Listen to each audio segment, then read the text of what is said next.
Hello and welcome to Livewire's Buy, Hold, Sell. I'm Selby, and a few months ago I sat down with the CIO of a family office. One of the biggest takeaways, for me at least, was that he really loves concentrated, high conviction funds, those that don't invest in that many stocks. So today I'm really hoping we can learn what makes those types of funds so unique, so special, and to do that we're joined by two high conviction portfolio managers in Pullen from Magellan and Pollak from Loftus.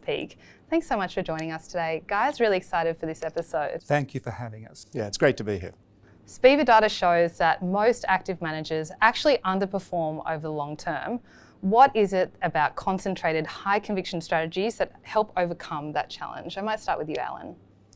Sure. Well, there is some evidence that portfolio managers and funds are actually better at picking high conviction stocks. That's where they get their best performance. So by having a portfolio of just high conviction stocks, you maximize the opportunity for a knowledgeable manager to actually outperform over the long term.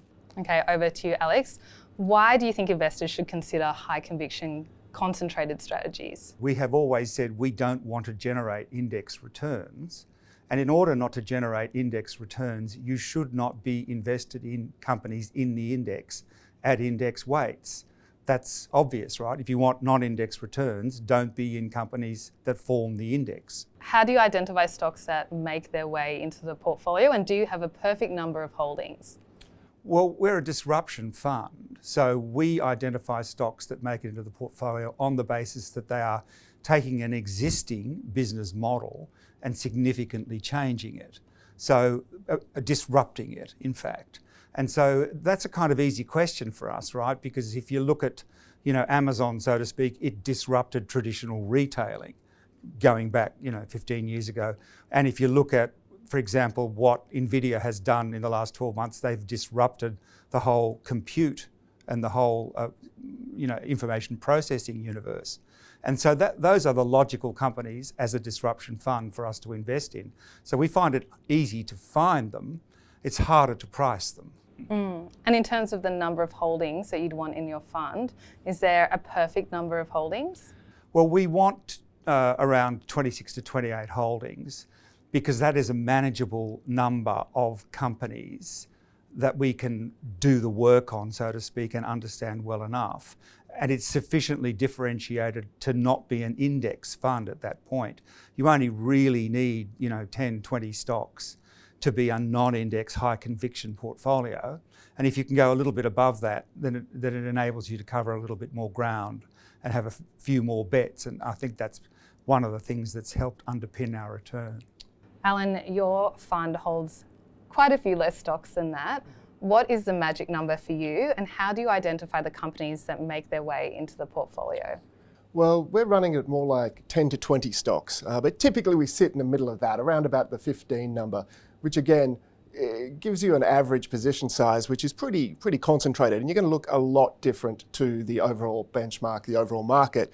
And as Alex says, if you don't want index performance, you've got to have a portfolio that looks very different to the index. So that's exactly what this is aiming to deliver.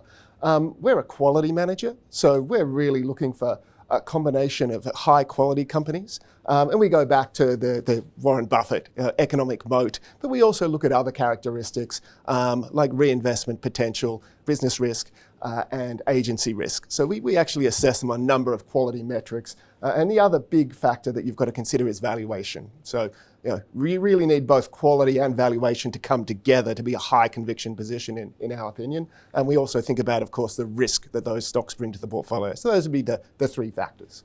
How often are you turning over the stocks in your portfolio? You mentioned Warren Buffett there before. His favourite holding time is forever. Is that the same for you? Look, if a company remains attractively valued and can compound over time, I'm happy to hold it forever. However, most companies don't. Things change over time. Either their quality deteriorates over time or the valuation reaches where it's no longer attractively valued. So, but typically we'll often hold companies 3 or 4 years, so quite low turnover. It takes some time to deliver those compound returns. And some companies we've held for more than 10 years within the portfolio. Alex, how often are you turning over stocks in the portfolio, and do you have an ideal holding time? We break the portfolio into two separate buckets, a core bucket and a non-core bucket. The core bucket is 80% of the holdings. And we expect to hold those companies subject to DCF valuations, because we don't use PEs, between 3 and 5 years. We will hold them longer than that if we need to and they continue to return. But if they don't make the returns that we want, we will turn them out earlier than that if we don't think there's any hope that they'll be able to, grow into that DCF valuation. Everything that Alan said about companies, quality of management, quality of, franchise, etc., we take all that, but we don't deal with single period measures like PE ratios, etc. We're much more focused on long-term DCF valuations, where we sort of consider the company's future over a period of 10 years. That's been enormously helpful in being able to get the pricing of these companies right. What happens when a stock isn't performing as expected? And can you take us through an example of a stock that maybe you've sold out of, maybe you're adding more to it, but it hasn't performed as you wanted? Yeah, so, the obvious one for us is, there's been a couple, not that many frankly, but one of them was Volkswagen. And the problem, we held Volkswagen on the basis that as the largest producer of cars in the world, 10 million units, they had the largest base of cars on which they could strike the new electric car platform. So they could amortise the cost base, not just over one brand, but over 10 or 15 different car brands. And that's the reason we held Volkswagen. And the reason that, and that failed, right? The Volkswagen bet failed. And the reason that it failed is that we did not sufficiently take notice of the impact of the production hikes that were coming out of China in terms of electric cars. And you see them on the roads today, the BYDs and the SAICs and Havals, etc. You've got a stack of them. We did not readily understand how quickly the Chinese EVs would come up to being a credible alternative as far as the car companies globally, and that, as it were, was the end of the Volkswagen bet. Over to you, Alan. What happens when a stock isn't performing as expected, and can you also take us through an example? Sure. Well, I think it's important to try and identify why the stock might not be performing as you hoped. And really here I want to differentiate between cyclical factors and structural factors. And Alex just talked about a structural factor, what reason you would exit the position, even if you're at a loss. If the position has changed, the quality of that stock has changed, then you should exit the position and transition to something more attractive. But I'll go through an example which was much more cyclical in nature. So it's important to identify the reason for the underperformance. So in 2022, Amazon halved. Right? They overbuilt their logistic network during the GFC. They thought there were going to be a lot more volumes coming through.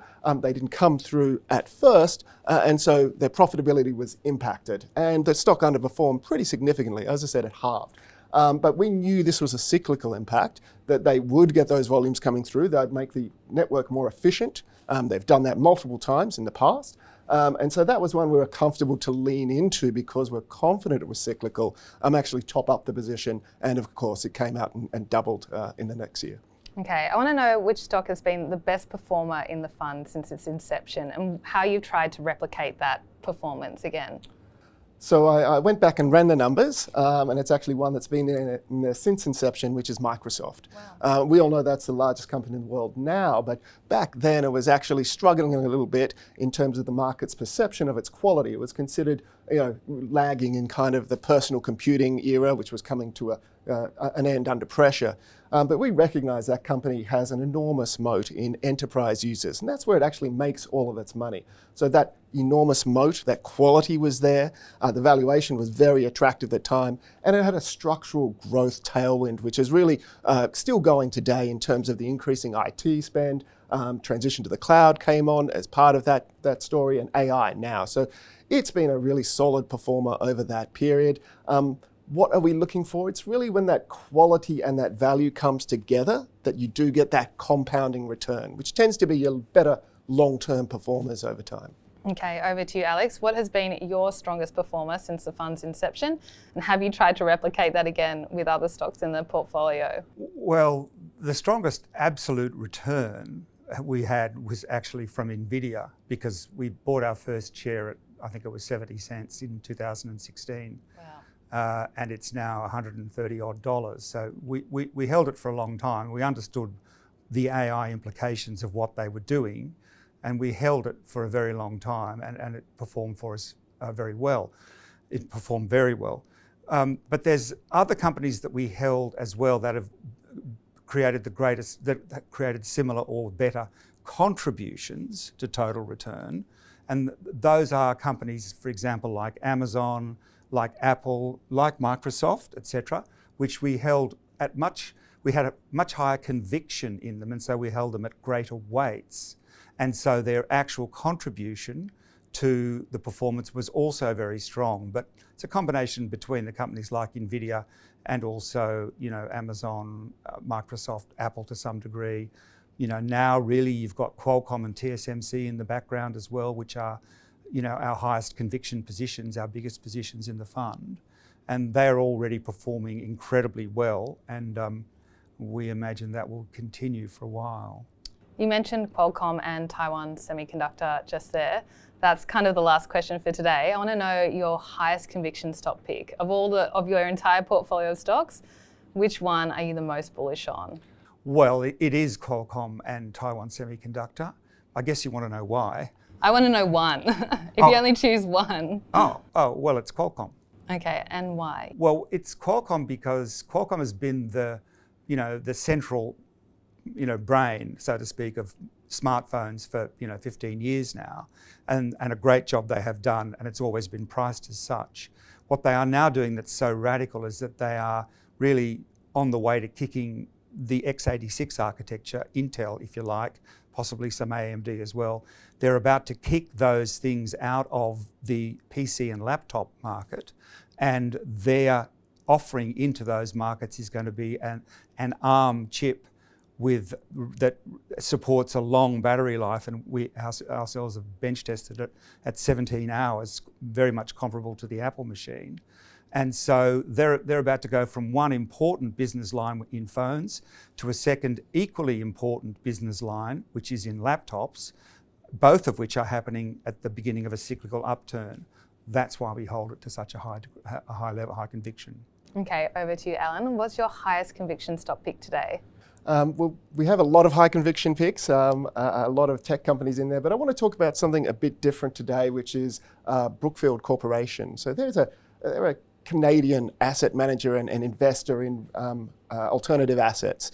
So there's quite a structural tailwind to this. What we like is those structural tailwinds.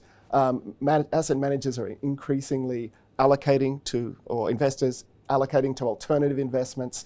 And they are the largest alternative investment manager, one of them in the world. And they're very well placed in infrastructure, things like renewables. So you've got investment demands for these assets.